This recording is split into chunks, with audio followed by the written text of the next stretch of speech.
예. 오늘은 추석입니다. 이렇게 곳곳에 조금 빈자리가 보이는데 귀성길에 오르셨는지 몇 분 안 보이시는 분들이 좀 있으신 것 같습니다. 제가 안식년 다녀온 이후로 주일 예배마다 계속 이 한 구절을 가지고 여러분들과 씨름하며 고민하며 또 말씀을 나누고 있습니다.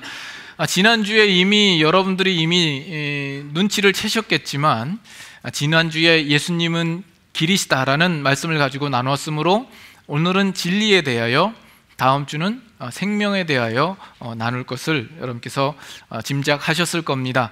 그래서 혹자는 왜 이렇게 맨날 똑같은 얘기하면서 한 절만 가지고 하느냐, 좀 진도 좀 나가면 좋겠다라고 이야기하는 사람이 있습니다.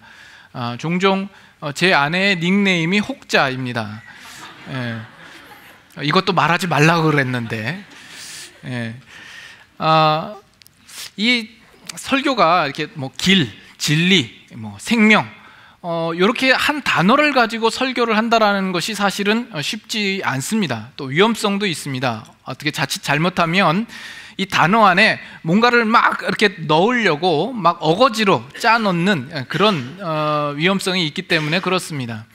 그러나 예수님께서 지금 말씀하실 때의 이 단어들은 그냥 한 단어로서, 주제로서가 아니라 예수 그리스도라는 인격과 결부되어 있는 단어이기 때문에 상당히 그 부분에 대해서 할 말이 많은 것입니다. 그리고 거기에 대한 성경적인 근거도 분명한 것이죠. 예수님께서 자기 자신을 설명하면서 그저 듣기 좋으라고 그냥 좋은 단어 몇 개 갖다가 자기에게다 붙인 건 아닐 것 아닙니까? 예수님이 분명히 여기에는 어떤 의도와 목적을 가지고 이 단어를 쓰셨을 것이다라는 겁니다. 그래서 지금까지 우리는 성경을 보면서 이 구절을 그냥 쉽게 알고 지나쳤을지 모르지만, 이제는 이 구절 안에 담겨져 있는 참된 내용과 그동안 자물쇠로 꼭꼭 채워져 있었던 이 구절을 이제는 풀어서 우리가 생각해 보고 있는 것이라, 이렇게 생각하면 되겠습니다. 그래서 여러분들 중에는 혹시 그런 분은 있지 않습니까? 이렇게 예배에 나올 때 기대하는 마음으로, 오늘 목사님께서는 예수님께서 진리다라는 이 말씀을 가지고 어떻게 풀어나가실까, 이런 기대감을 가지고 계신 분들이 있지 않습니까? 별로 없으신가 본데 좀 가져보시길 바랍니다. 듣고 나서 후회하는 있더라도 그런 어떤 사모하는 마음과 갈급한 마음으로 이 자리에 임하면 그것이 여러분들에게 더 유익이 되리라, 이렇게 생각을 합니다. 어쨌든 이제 오늘 말씀을 생각할 텐데, 말씀으로 바로 들어가기 전에 먼저 여러 가지 것들을 생각을 좀 해보기를 원합니다. 먼저 오늘 진리에 대한 이야기인데, 이 진리에 대하여서 오늘날 현대인들이 가지고 있는 진리에 대한 이해와 견해에 대하여서 먼저 좀 생각을 해보려고 합니다. 오늘날 우리 시대는 상당히 진리에 대하여서 뜨거운 논쟁이 끊이질 않습니다. 그래서 종교적으로 뿐만 아니라 사회적으로나 법적으로나 정치적으로 진리에 대한 공방전이 치열합니다. 또 영화도 진리를 주제로 하는 영화들도 나오고 있죠. 반면 교회라고는 하지만 좀 더 진보적인 성향에 있는 자유주의에 속한 교회들은 진리란 정말 이 땅에 존재는 하는가? 라는 의구심을 품으면서 불확실성을 나타내 비치기도 합니다. 또 한편으로는 오늘날에는 과연 인간이 진리라는 것을 알 수 있을까?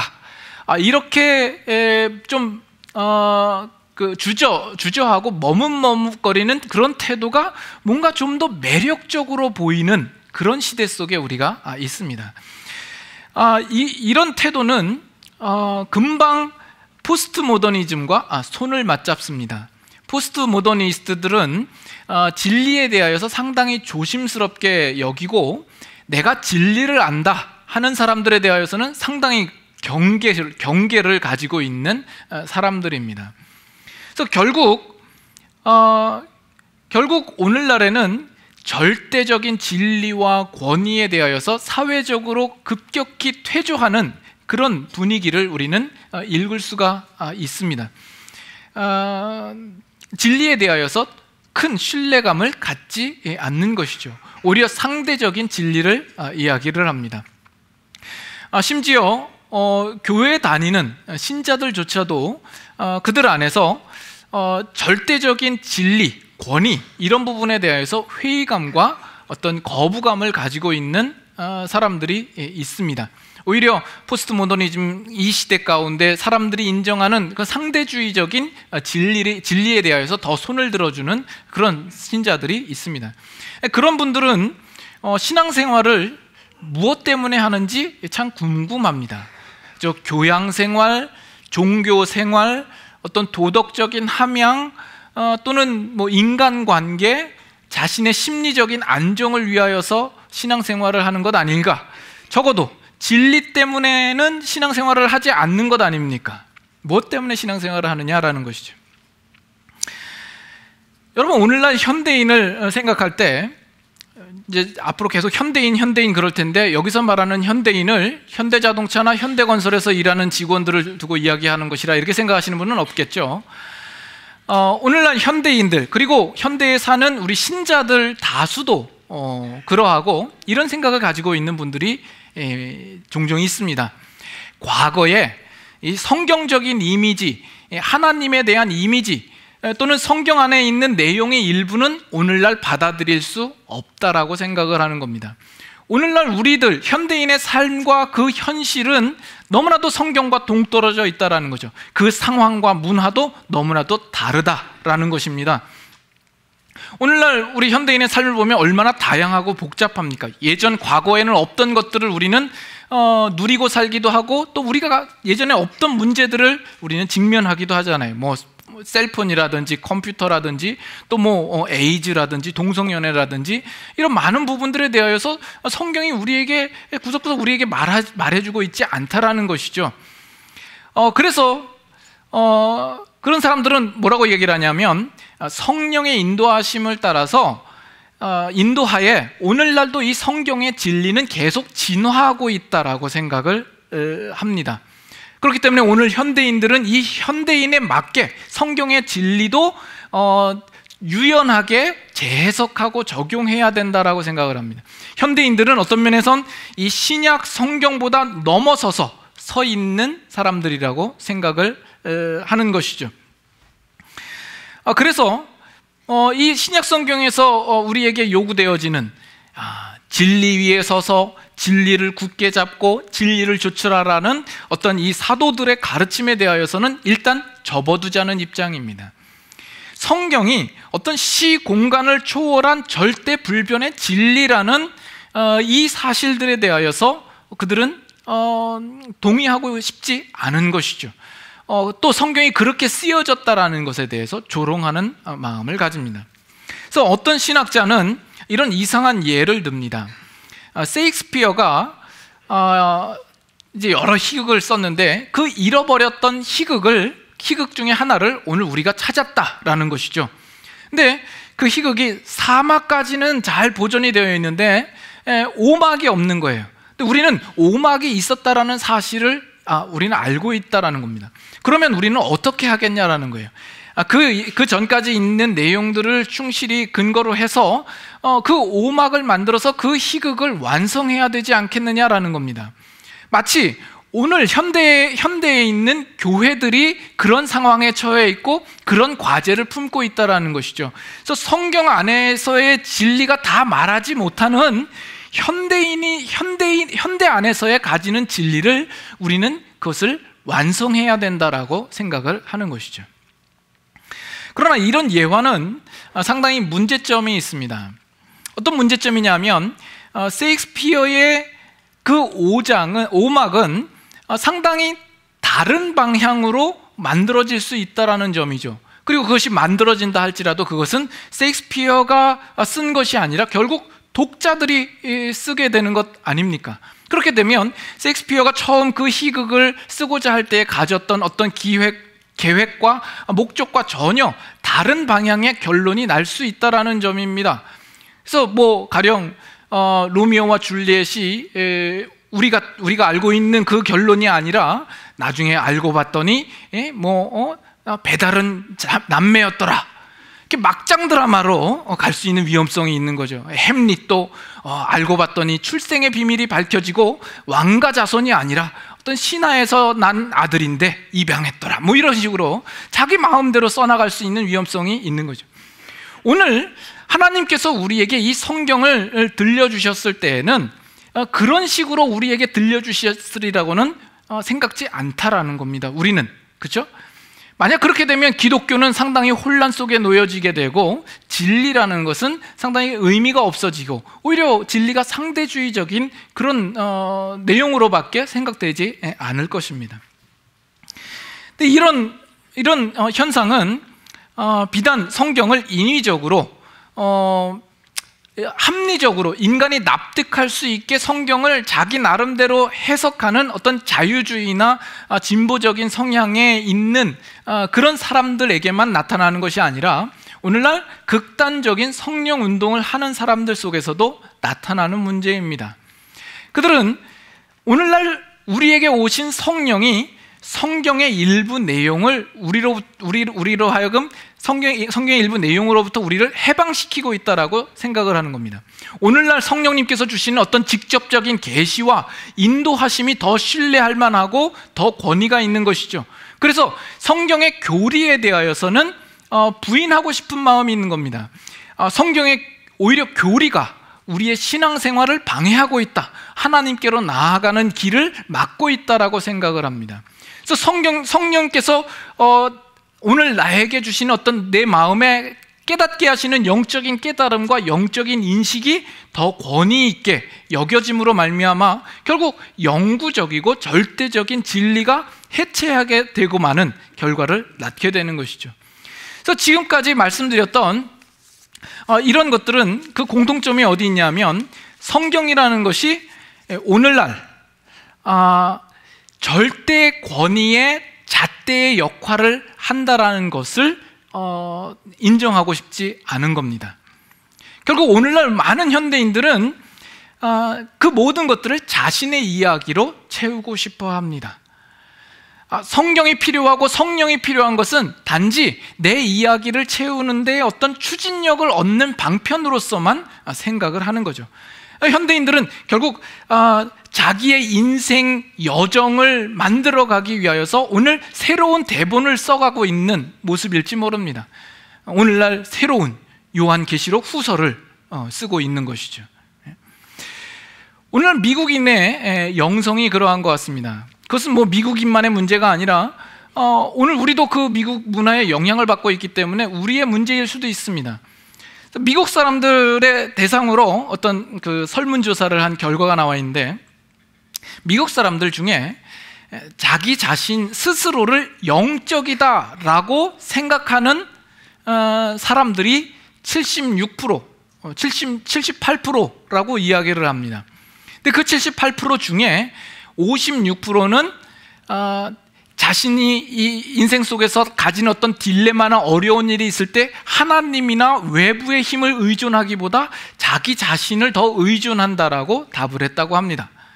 또 그 중에 40%는 말하기를 나는 영적이기는 하지만 종교적이지는 않다라고 이야기를 한다는 겁니다. 1990년도와 2000년도 그 10년 차이를 두고 설문조사를 한 결과를 보면 1990년대 초에는 내가 매일매일 매주마다 교회에 빠짐없이 출석한다라고 밝힌 미국인이 28%였다고 합니다. 근데 2000년도에는 그것이 8%로 감소가 되었다는 거예요.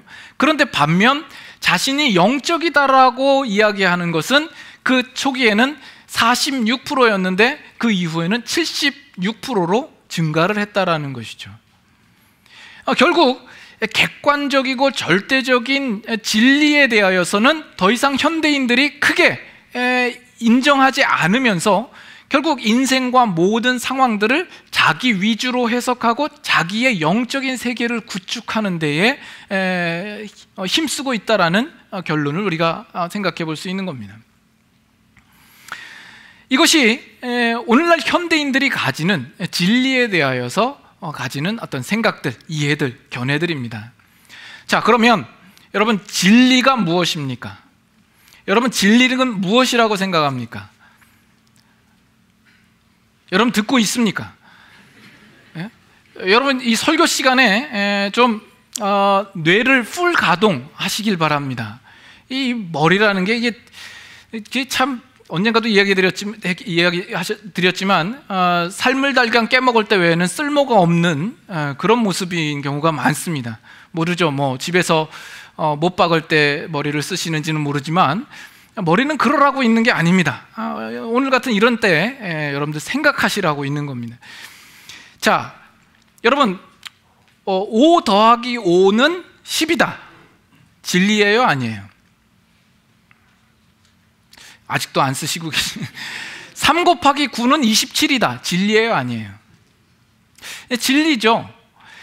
수학이라는 산술적인 범위 안에서 그것은 진리라고 이야기를 할 수 있습니다. 그러나 엄밀한 의미에서는 그것은 참 진리가 아니라고 생각을 합니다.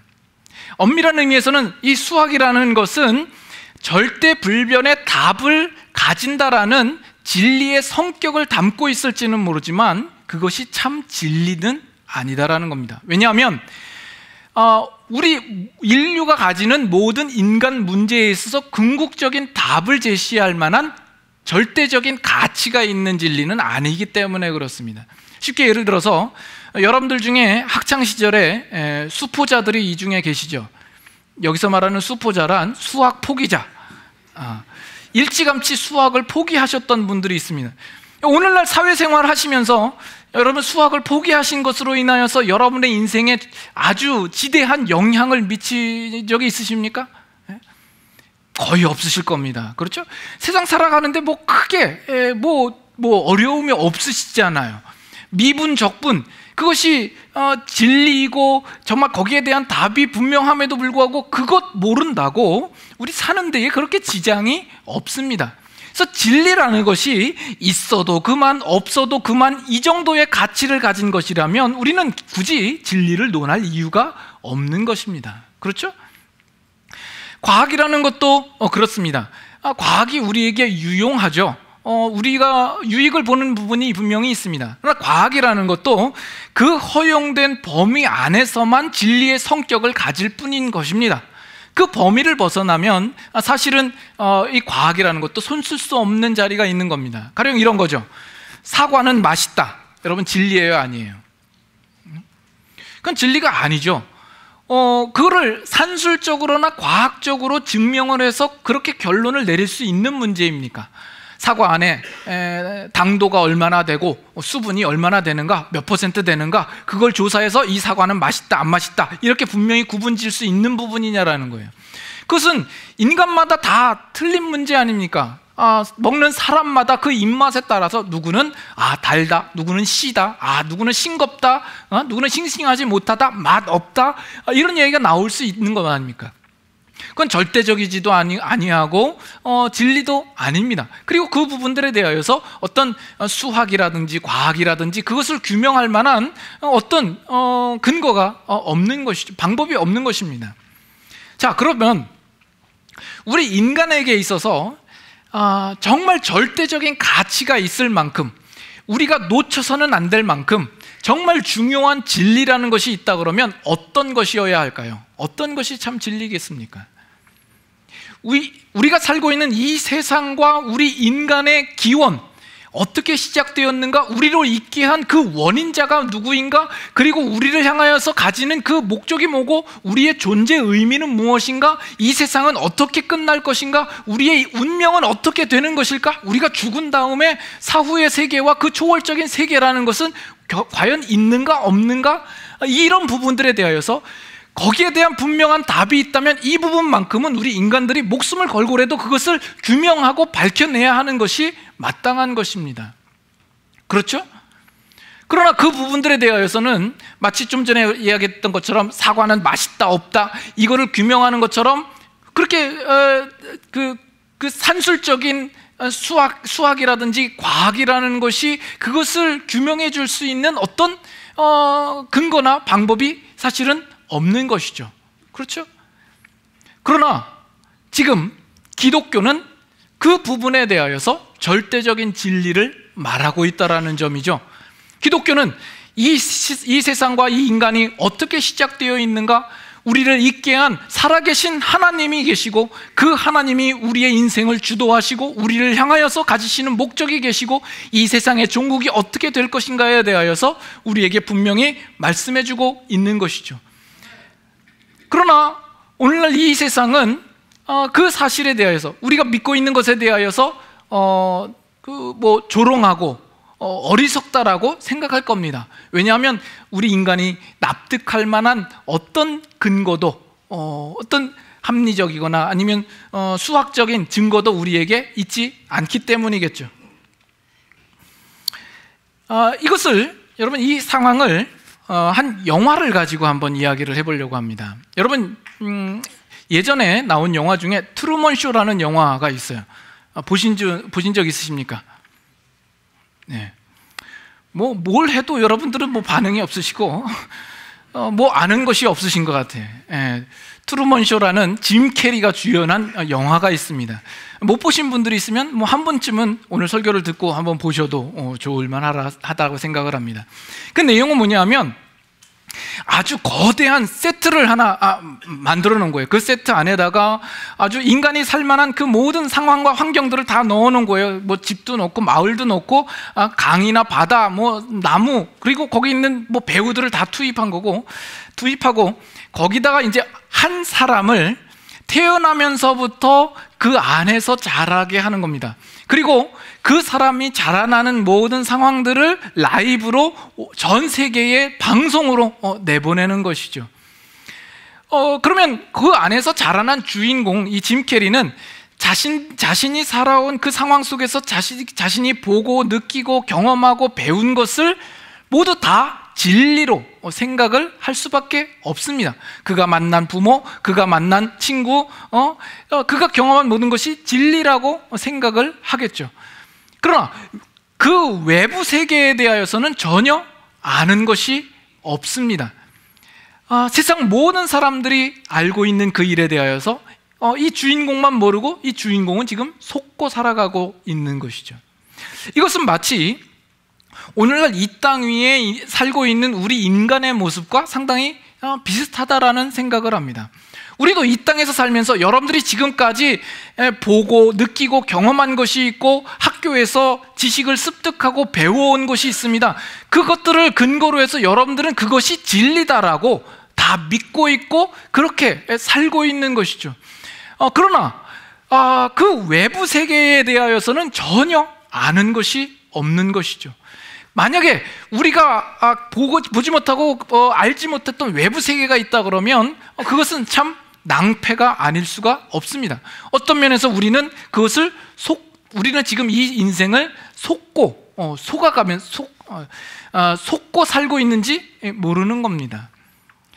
그러나 오늘 이 현대인들은, 많은 사람들은 외부 세계가 있다라는 것을 부인하고 싶어 하죠.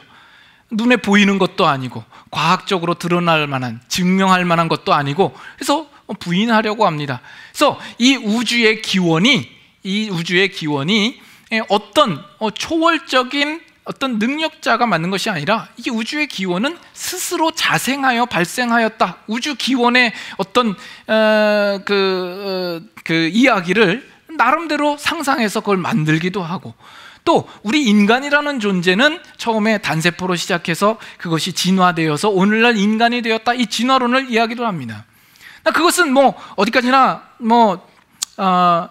그 과거에 있었던 일들에 대하여서 분명한 어떤 증거를 가지고 있지 않고, 그 과정을 넘기는 데서 아직까지 의심할 만한, 밝혀지지 않은, 또 과학자들도 넘을 수 없는 그런 단계들이 있습니다.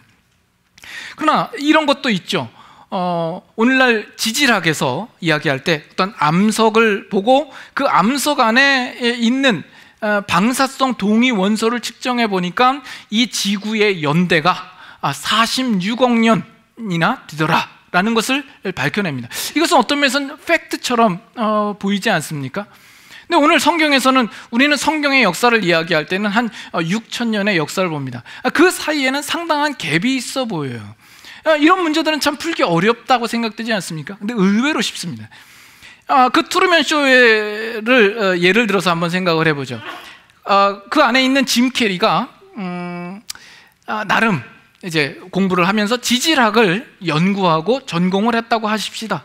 그래서 이 짐 캐리가 그 안에 있는 돌을 발견하고 그 돌의 방사성 동위 원소를 측정하고 연대를 측정하니까 30억 년이 되는 겁니다. 그래서 짐 캐리는 결론을 내리기를 내가 서 있는 이 자리는 30억 년이라는 그런 나이를 가졌구나라고 생각을 하겠더라는 거죠. 그런데 정말 그것은 30억 년 된 겁니까? 그 세트장은 불과 지어진 지가 한 30년, 40년 밖에 되지 않지 않습니까? 그것은 단지 제작진이 그 세트를 만들 때에 다른 곳에서 그만큼 오래된 돌을 갖다가 놓은 것에 불과합니다. 그 세트장을 꾸밀 때에 여기 나무가 있어야 되겠다라고 생각을 하면서 거기다가 나무에 씨를 뿌리겠습니까? 아니죠. 이미 20, 30년 자란 나무를 뽑아다가 거기다가 심지 않겠습니까? 여러분, 하나님께서 이 지구를 만드실 때 지구를 처음 만들었을 때가 한 살이었을 것이지만 그것은 한 살의 모양이 아니라 하나님께서는 46억 년짜리 지구를 만드신 것입니다. 쉽죠? 별로 동의가 안 하십니까? 하나님께서는 그 지구를 만들 때에 그냥 아무것도 돌도 없고 아무것도 없고 그냥 그렇게 만드신 것이 아니라 46억 년 될 만한 돌들을 갖다가 만드시고 그 46억 년짜리 지구를 만드셨다고요. 그냥 그렇게.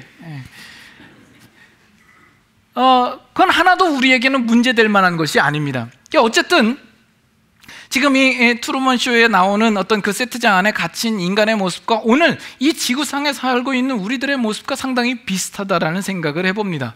그러나 여러분, 오해는 하지 마십시오. 만약 하나님께서 이 지구라는 세트장을 만들고 우리 인간들을 그 안에다가 넣어놓고 하나님이 그저 보고 즐기시기 위하여서 우리 인간들을 만들어 놓으신 것은 아닙니다.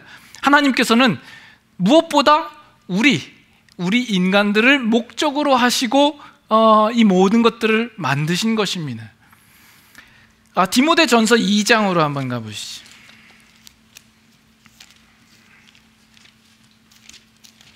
디모데전서 2장 4절. 디모데전서 2장 4절 찾으셨으면 한번 같이 읽겠습니다. 하나님은 모든 사람이 구원을 받으며 진리를 아는 데에 이르기를 원하시느니라.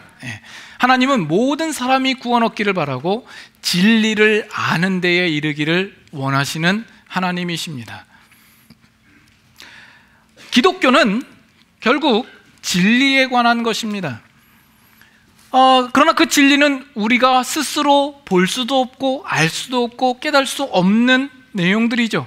살아계신 하나님께서 창세 전부터 계셨고 이 우주를 창조하시고 우리 인간들을 조성하시고 또 그가 가지신 계획과 목적대로 그 모든 역사를 이끄시며 하나님께서도 함께 일하시고 그리고 예수 그리스도를 통하여서 하나님께서 하시고자 하는 그 일들을 이루시는 그런 우리가 볼 수 없는 어떤 분명한 진리가 있고 하나님께서는 그 모든 진리를 우리로 알기를 원하신다는 겁니다. 그러나 인간은 스스로 그것을 알 길이 없습니다. 아무리 노력하고 인간의 가진 지식으로도 그 어떤 것도 밝혀낼 수 없는 것이죠. 그러면 어떻게 하죠? 하나님께서 우리에게 알려주셔야 합니다. 외부에서 누가 와서 그것을 가르쳐줘야 됩니다. 그래서 트루먼 쇼도 보면 거기에 실비아라는 여자가 와서 짐 캐리에게 말을 해주죠. 외부 세계에 대한 내용들을 이야기를 해줍니다. 별걸 다 알아요, 그죠?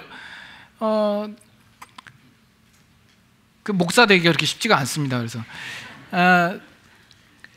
그래서 짐 캐리도 이제 비로소 자기가 지금까지 믿어왔고 인생의 전부라고 생각해왔던 그 공간에 대하여서 다시 한번 의심을 품게 되는 것이죠. 그래서 하나님도 우리에게 자기 자신을 계시하십니다. 우리 기독교는 하나님께서 자기 자신을 계시한 것을 근거로 하여서만 세워진 것입니다. 그래서 기독교는 초월의 종교가 아닙니다. 초월의 종교는 다소 어떤 의미가 있냐면 우리가 그 초월을 향하여서 나아가는 어떤 그런 느낌이 있습니다. 초월의 종교라기보다는 계시의 종교라 하는 것이 훨씬 더 기독교를 잘 설명한 표현일 것입니다. 그래서 하나님이 자신을 알리시는데 어떤 때는 구름으로 우리를 알리시기도 하시고 음성으로 우리를 알리시기도 하시고 사람의 모양으로 현현하셔서 우리에게 나타나시기도 하시고 또 선지자들을 동원하여서 그 선지자들을 통하여 우리에게 그 진리에 하나님께서 하시고자 하는 내용들을 우리에게 말씀하시기도 하는 것입니다. 자, 그런데 우리는 지금 예수 그리스도가 진리다 하는 이 내용을 우리는 생각하고 있습니다. 이제서야 이제 본론에 돌아오게 된 것입니다. 지금까지는 서론이었고, 예수 그리스도가 진리다라는 이야기는 우리는 좀 엄밀하게 생각해 보아야 되고, 우리가 재차 강조했던 내용이지만 예수님이 단지 진리에 대한 내용을 전달하기 위해서 온 것만은 아니다라는 것이죠. 물론 예수 그리스도 자체가 하나님의 계시자이십니다. 하나님을 우리에게 나타내시는 것이지만 그것이 전부가 아니라 뭔가 그 이상에는 내용 이상의 것이 있다라고 우리는 생각해 볼 수 있습니다. 결론부터 말씀을 드리면 예수 그리스도가 진리인 이유는 예수 그리스도께서 이 땅에 오셔서 우리를 위하여서 십자가에 죽으시고 부활하신 그것이 성경에서 말하고자 하는 진리의 요체요 핵심이다라는 겁니다. 하나님께서 창조하시고 그동안 역사를 이끌어 오신 것의 그 모든 그 중심과 초점은 바로 예수 그리스도의 구속사역에 놓여 있고, 하나님께서 장차 이루시고 만드시려고 하는 그 이 세상과 인간의 종국에 대하여서도 이 예수 그리스도의 십자가를 거치지 않으면 그것은 그 일들을 이룰 수 없기 때문에 그렇습니다. 요한복음 1장 1절 한번 보시죠. 요한복음 1장 14절입니다. 14절. 요한복음 1장 14절 한번 같이 읽겠습니다. 말씀이 육신이 되어 우리 가운데 거하심에 우리가 그의 영광을 보니 아버지의 독생자의 영광이요 은혜와 진리가 충만하더라. 말씀이 육신이 되어서 오셨고 하나님의 독생자의 영광입니다. 그리고 은혜와 진리가 충만하더라. 진리가 충만하더라 이야기를 합니다. 지금까지 하나님께서 여러 선지자들을 인간 세계에 보내셔서 알리셨지만 이렇게 진리가 충만하다라고 묘사한 선지자는 없던 걸로 알고 있습니다. 예수님만이 진리가 충만하다라는 것이죠. 17절도 한번 보시죠. 율법은 모세로 말미암아 주어진 것이요. 다 같이 읽습니다. 은혜와 진리는 예수 그리스도로 말미암아 온 것이라. 은혜와 진리는 예수 그리스도로 말미암아서만 온 것이다 라고 이야기를 합니다. 즉 예수 그리스도가 그 진리의 실체입니다. 예수 그리스도 그분 자신이 아니면 이 진리는 성취될 수가 없는 부분들입니다. 그래서 히브리서 1장에도 보면, 우리가 찾아보진 않겠습니다만 거기 보면 옛날에는 하나님께서 선지자들로 하여금 여러 모양과 여러 부분으로 말씀을 하셨지만 이 마지막 때에는 예수로 말미암아 말씀하셨다라고 이야기를 합니다. 거기서 이야기할 때 선지자들을 통하여서 이야기하신 것은 선지자들에게 말할 예언의 말씀을 줘서 이야기를 했지만, 예수로 말씀하셨다라는 이야기는 예수를 보내셔서 선지자처럼 말을 전했다는 이야기가 아니라 예수 자체가 하나님의 계시가 되며 예수 그리스도가 진리의 참 그 실체가 되는 분으로서 우리에게 나타내 보이셨다라는 이야기입니다. 마지막에 가장 중요한 순간에 하나님께서 우리에게 보이시는 것입니다. 결국 하나님께서 우리 인간들을 향하여서 가지신 어떤 목적, 구원의 계획, 그리고 이 세상을 향하여서 가지신 하나님의 궁극적인 그 목적을 위하여서 예수 그리스도가 빠지면 그 모든 것들은 사실은 다 불완전하고 완성될 수 없는 것이다라는 거죠. 자, 여러분 이렇게 한번 이해하시면 조금 더 쉬울지 모릅니다. 오늘날 저와 성도된 저와 여러분들에게 영적인 세계와 하나님의 구원의 일들과 그 참 진리를 우리에게 가르쳐 주시는 분은 누구입니까? 성령님이시죠. 예? 성령님이실 겁니다. 분명합니다. 요한복음 14장 16절.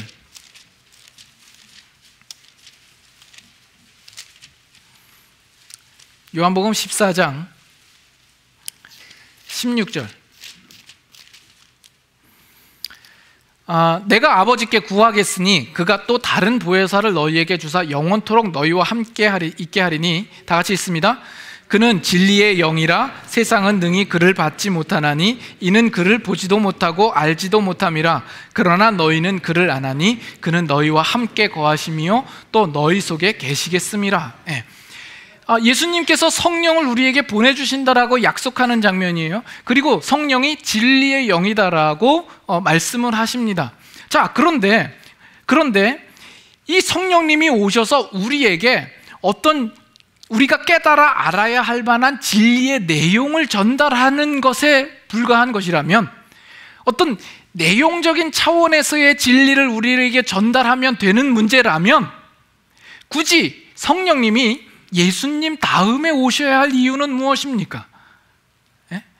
성경을 보면 성령님이 오시는 순서가 그 전에도 성령님이 계셨음에도 불구하고 예수님이 오셔서 십자가 지시고 부활하시는 구속사역이 있은 후에 예수님이 승천하신 다음에야 성령님이 오셔서 이것을 전할 것이다 라고 이야기를 하고 있어요. 왜 그럴까요? 그것은 예수 그리스도의 구속 사역으로 말미암아서만 진리가 온전히 완성되고, 그때서야 비로소 성령도 우리에게 오셔서 진리의 영으로서 진리를 전하실 때 그 완성된 진리로 우리에게 전하실 수 있기 때문에 그렇습니다. 만약 그렇지 않다면 예수님 없이도 그냥 그 진리라는 내용이 있다면 성령님이 오셔서 그냥 전해주시면 되지 예수님이 왔다 갔다 하실 필요가 굳이 있겠냐라는 거예요. 그래서 요한복음 16장 보세요. 요한복음 16장 13절. 그러나 진리의 성령이 오시면 그가 너희를 모든 진리 가운데로 인도하시리니 그가 스스로 말하지 않고 오직 들은 것을 말하며 장래일을 너희에게 알리시리라. 14절 다 같이 읽습니다. 그가 내 영광을 나타내리니 내 것을 가지고 너희에게 알리시겠음이라. 여기도 보면 진리의 성령이라고 이야기를 하고 우리를 모든 진리 가운데로 인도하신다고 그러죠. 그러면서 우리에게 나타내시는 것이 뭘 나타낸다고요? 그가 내 영광을 나타내리니 내 것을 가지고 너희에게 알리시겠음이라. 결국 예수 그리스도를 나타내시고 그리스도를 증거하는 진리의 영으로서 소개를 하고 있는 것입니다. 예수 그리스도가 없으시면 성령님은 그 진리의 완성된 내용 우리에게 전하실 수 없다라는 거죠. 요한 1서 5장 6절 한번 보죠.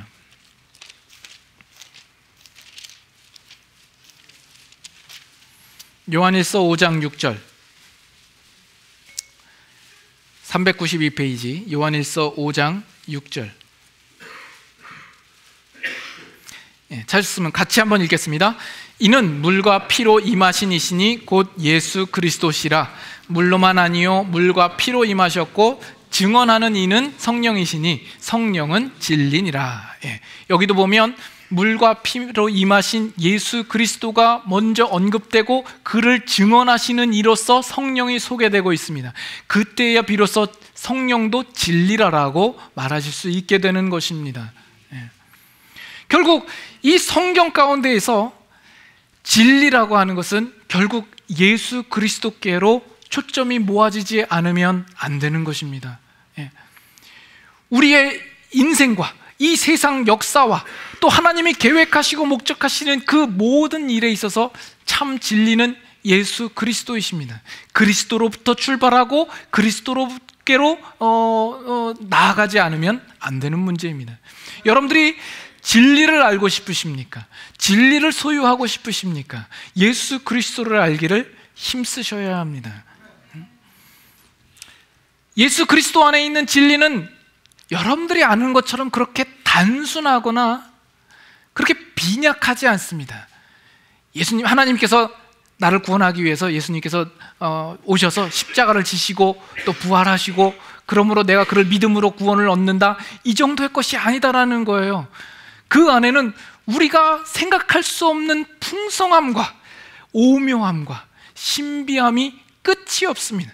우리의 살아가는 날 동안 다 알아도 알 수 없을 만큼의 풍부한 비밀이 숨겨져 있습니다. 골로새서 2장,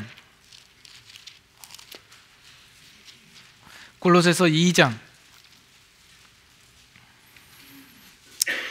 우리가 종종 보던 말씀이죠. 골로새서 2장 2절입니다. 여러분, 이 표현을 잘 보십시오. 골로새서 2장 2절, 이는 그들로 마음의 위안을 받고 사랑 안에서 연합하여 확실한 이해에 모든 풍성함과 하나님의 비밀인 그리스도를 깨닫게 하려 함이라. 확실한 이해에 모든 풍성함과 하나님의 비밀인 그리스도입니다. 3절 다 같이 읽겠습니다. 그 안에는 지혜와 지식의 모든 보화가 감추어져 있느니라. 여러분, 이 말씀을 좀 주의 깊게 들으셨으면 좋겠어요. 여러분들이 신앙생활을 하는데 여러분들이 알고 있는 바가 다가 아닌 거예요. 정말 세 발의 피반도 못할 것일 가능성이 훨씬 큽니다. 그 안에는 지혜와 지식의 모든 보화가 감추어져 있다라고 이야기를 합니다. 에베소서 마지막 한 구절 봅니다. 에베소서, 좀 더 앞으로 가셔서 에베소서 4장 21절, 4장 21절,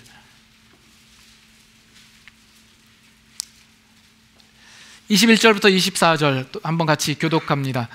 진리가 예수 안에 있는 것 같이 너희가 참으로 그에게서 듣고 또한 그 안에서 가르침을 받았을진데 너희는 유혹의 욕심을 따라 썩어져가는 구습을 따르는 옛사람을 벗어버리고 오직 너희의 심령이 새롭게 되어 하나님을 따라 의와 진리의 거룩함으로 지으심을 받은 새 사람을 입으라.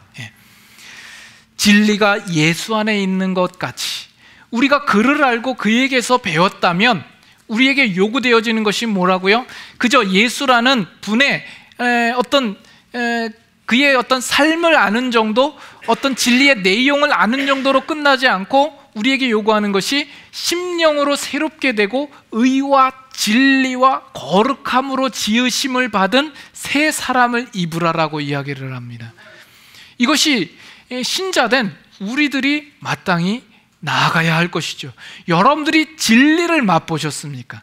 그리스도 안에서 진리를 발견하셨습니까? 진리로 지으심을 받은 새 사람이 되시기를 바랍니다. 이 부분은